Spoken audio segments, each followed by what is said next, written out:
MLC elections కు YS Vivekananda Reddy పోటీ చేస్తే సంపూర్ణ మద్దతిస్తామంటూ జగన్ వర్గం ఎమ్మెల్యేలు సంచలన ప్రకటన చేశారు. దీనిపై మరిన్ని వివరాలు మా ప్రతినిధి లక్ష్మీనాథ్ అడిగి తెలుసుకుందాం.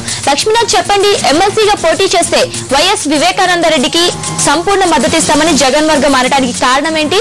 అలాగే ఒకవేళ వివేకానందరెడ్డి ఎమ్మెల్సీగా పోటీ చేయకపోతే పరిస్థితి ఏంటి? కొద్దిసేపటి క్రితం జగన్ వర్గ ఎమ్మెల్యేలు చేసిన ప్రకటన తాజా రాజకీయ పరిస్థితుల నేపథ్యంలో సంచలనమని చెప్పొచ్చు. నిన్న ఎమ్మెల్సీ ఎన్నికలపై వైఎస్ జగన్మోహన్ రెడ్డి చేసిన ప్రకటనకు వెంటనే జగన్ వర్గం ఎమ్మెల్యేలు కడప వైఎస్ గెస్ట్ హౌస్ లో అత్యవసరంగా సమావేశమై తమ నిర్ణయాన్ని ప్రకటించడం రాజకీయ విశ్లేషకుల్లో ఆశ్చర్యాన్ని వ్యక్తం చేసే విధంగా తయారైంది.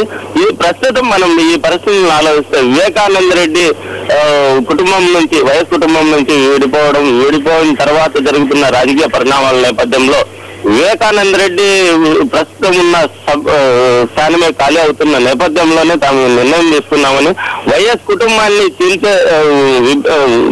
కుటుంబాన్ని కలపాలనేదే తమ ప్రధాన ఉద్దేశం అని చెప్పుకొచ్చిన జగన్ వర్గ ఎమ్మెల్యేలు తాము చేసిన ప్రకటనకు కట్టుబడి ఉంటామని, వైఎస్ వివేకానంద రెడ్డి స్థానిక సంస్థల ఎమ్మెల్సీ ఎన్నికల్లో అభ్యర్థిగా నిలబడే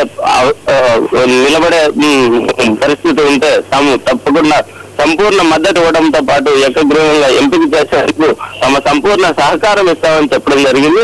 ఒకవేళ ఆయన నిలబడని పక్షంలోనే తాము జమ్మలమడుగు ఎమ్మెల్యే ఆదినారాయణ రెడ్డి సోదరుడు నారాయణ రెడ్డిని ఎమ్మెల్సీ అభ్యర్థిగా ఎంపిక చేస్తున్నామని ప్రస్తుతం ప్రకటించడం జరిగింది.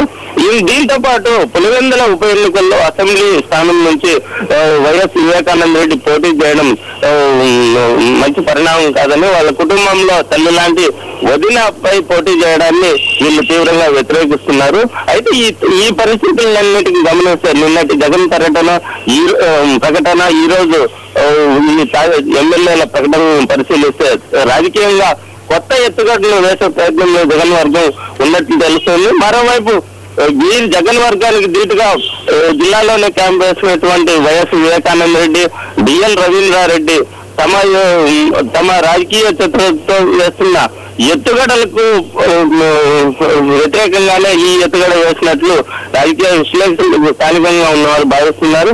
ఏదేమైనా మరో 2 రోజుల్లో ఈ పరిణామాలు ఊపందుకున్న నేపథ్యంలో మరి ఏం జరగబోతుందని ఆసక్తి నెలకొని ఉంది అపర్ణ.